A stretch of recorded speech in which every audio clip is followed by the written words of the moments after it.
Children who are on puberty blockers and cross-sex hormones need more counseling and love. They don't need blades and drugs. Move! Let's go! Move! The legacy of women's sports will be safeguarded for generations to come.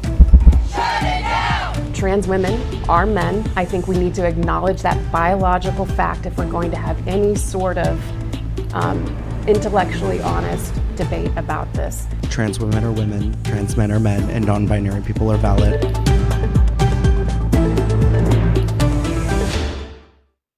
Hello, I'm John Carlos Estrada. You're watching the All in Y'all, a Sinclair News special, looking into the new state laws some say protect Texans, while others argue are a direct attack against the LGBTQIA+ community. Data suggests Texas is the second state with the largest LGBT population, a number that continues to grow year after year, growing right alongside with the proposed laws affecting this group of people. This session, the ACLU says more than 50 anti-LGBTQIA+ bills were filed in Texas, the most of any state. Only 3 bills would make it through both the House and the Senate and receive Governor Greg Abbott's signature. We're going to send it over to Michael Atkinson, who has seen how this legislative session has unfolded under the Pink Dome. In a whirlwind session with attention on tax cuts and education reform, few issues garnered as much attention as legislation focused on the LGBTQ community. How would you describe how this last session was when it comes to LGBTQ policies?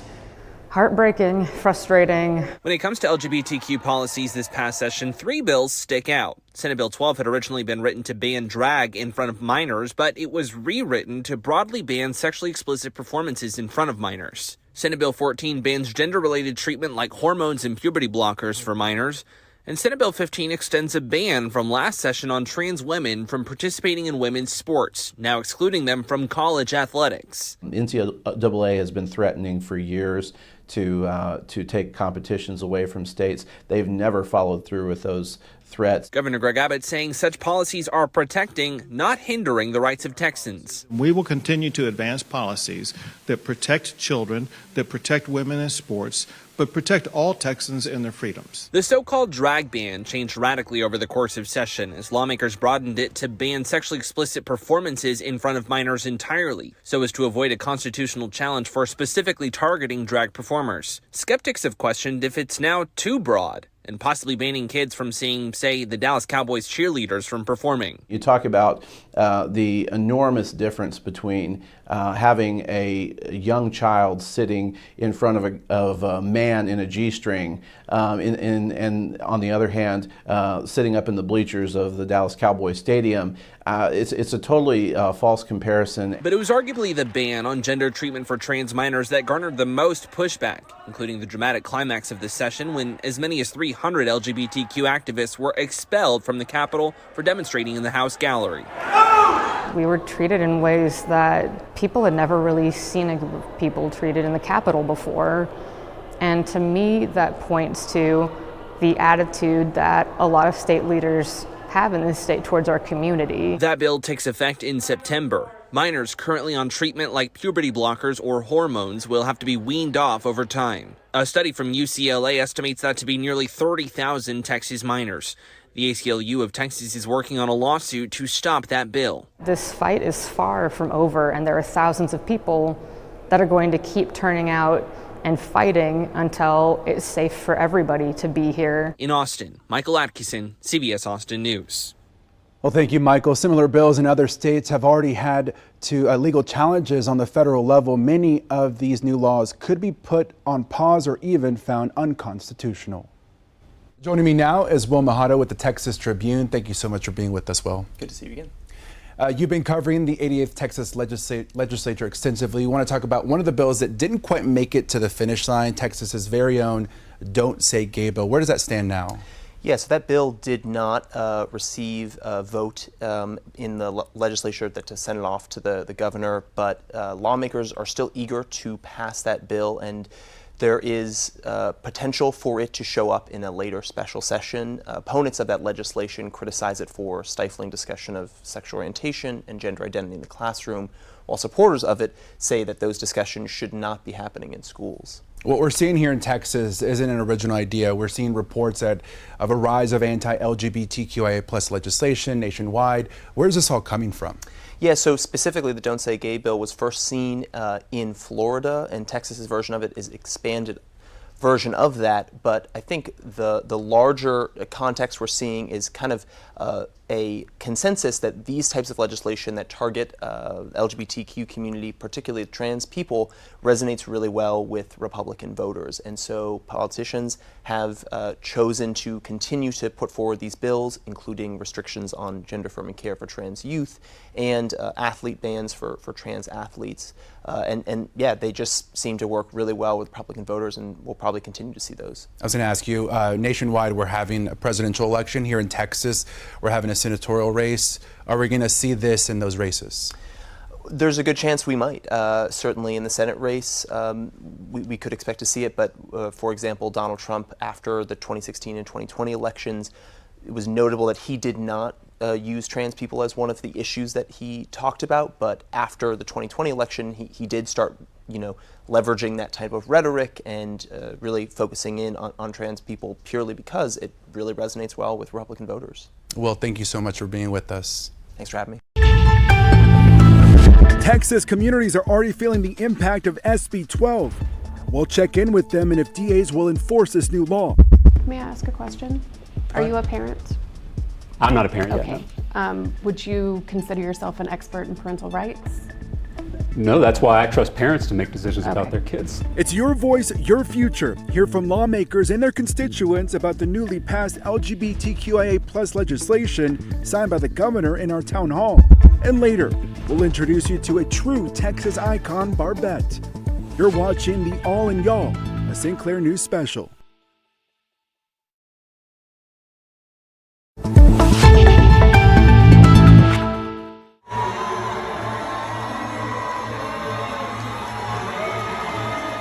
That's a look at the Equality Alliance's Unite the Fight Gala. It's one of the largest LGBTQI plus fundraisers in the country, hosted here in Austin. Since 2017, the Equality Alliance has raised $500,000 for several LGBTQI plus nonprofits to provide essential services like healthcare, education, and community outreach. Let's bring in the Equality Alliance's Jansen Woodley on how SB12 has already impacted them.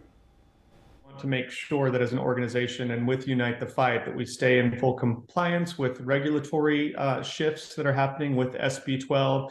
So we've raised the age limit to our event. It is now 21 and up. We're still going to push forward. We want to make sure that we create a platform for all of these performers and really allow people to see that drag is art, drag is light, it's entertainment. We asked Travis County Attorney Delia Garza how she planned to prosecute anyone suspected of breaking this new law. She tells us her office looks at everything on a case-by-case basis and adds, quote, "We are disappointed to see that instead of addressing actual public safety threats like gun violence, the legislature has passed laws that will have little to no effect on the day-to-day operations of our community and its safety needs." Well, from Austin to the rest of Texas, after the break, we'll check in with how SB12 is impacting other communities across the Lone Star State. You're watching the All in Y'all, a Sinclair News special.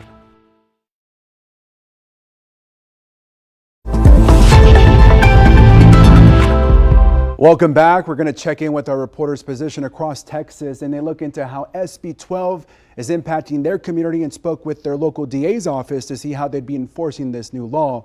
Let's go first to El Paso. In downtown El Paso, a handful of bars make up the Pride District, and for many, this little corner of the city is a place to find community and safety, but self-expression could look very different here in the Sun City very soon. The Borderland Rainbow Center is an LGBTQIA community space in El Paso.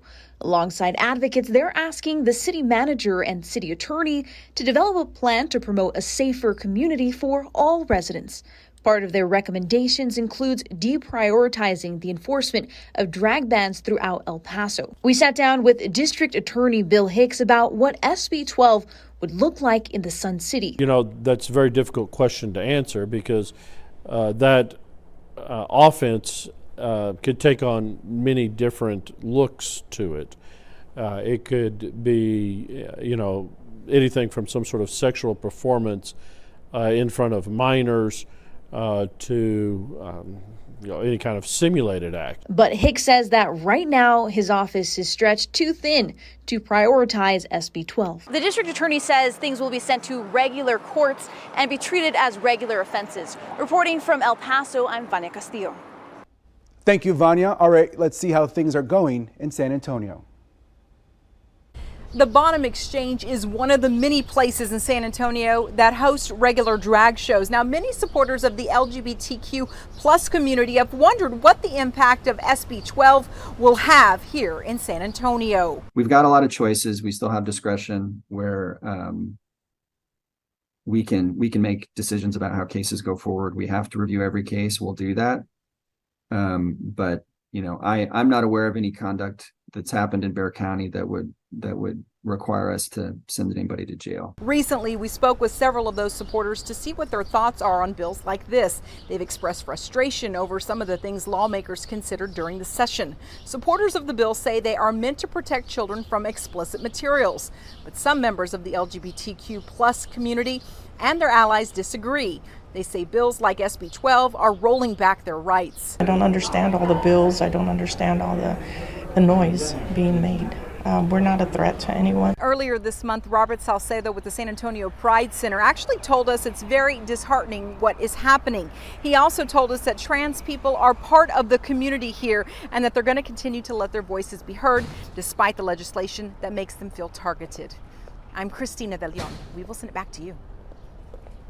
All right, thank you, Christina. Now let's check in with Abilene.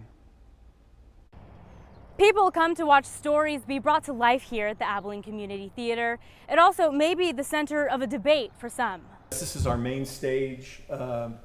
This is where we put on most of our productions. The president of the Abilene Community Theater, Scott Miller, says at ACT they believe in the freedom of speech and artistic expression involved in the many shows and performances there. And with Senate Bill 12 ultimately restricting kids from attending drag shows, Miller reminds us of the long history in the theater of men dressing up as women from ancient Greek theater to Shakespeare. Miller says he also believes that parents, whether they're a same-sex couple or not, should have the right to bring their kids to a drag show if they want to. But I've seen one here at the theater, and there was nothing provocative about the show at all. It was sort of a celebration of diversity. And, you know, that may be too much for some people. Miller put it this way: just like comedians have different audiences, drag shows do as well, and those shows can be family friendly, saying the theater is a space where people should be able to feel at home, and that includes children as well. Reporting in Abilene, I'm Farrah Walton. Thank you, Farrah. Still ahead on the All in Y'all, we had a conversation between lawmakers and their constituents. Here are the arguments being made over the new laws affecting the LGBTQIA plus community.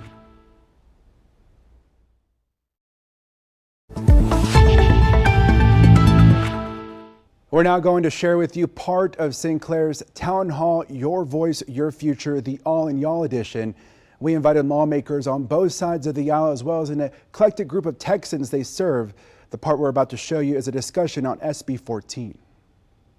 I don't believe that there was substantive, scientific, medical acknowledgement at all. And that's very concerning, that we are entering a time in the state of Texas where we are so distrustful. We won't listen to the science or the medical associations that could best advise us. This is not a quality of care issue. I don't think that potentially sterilizing or chemically castrating children or amputating their healthy body parts is ever quality. I think parental rights are sacred. I think the most important job in the world is being a parent. And the fact that politicians want to undermine parents in Texas should outrage all of us. May I ask a question? Are you a parent? I'm not a parent Okay. yet, no. Would you consider yourself an expert in parental rights? No, that's why I trust parents to make decisions about their kids. Intersex children were once again left out of the conversation, and in response to what gender affirming care is for minors, no one is looking to chemically castrate a child. No one is looking to put them through that kind of surgery. That's not what gender affirming care for children is, and I feel like pushing forward that misconception is what makes this debate a debate. Well, that's just a bit of our town hall. Following this newscast at 7 p.m., the rest of it will stream in its entirety on CBSAustin.com. One thing that could be agreed upon during the town hall was an increased focus on mental health. We want to remind our viewers of the 988 Suicide and Crisis Lifeline. If you or someone you know is having trouble with their mental health, please give them a call. It's truly a global headliner in the 1920s and 30s. It was their Texas grit that molded Barbette into the worldwide star. You'll get to meet them in just a few minutes. You're watching the All in Y'all Sinclair News Special.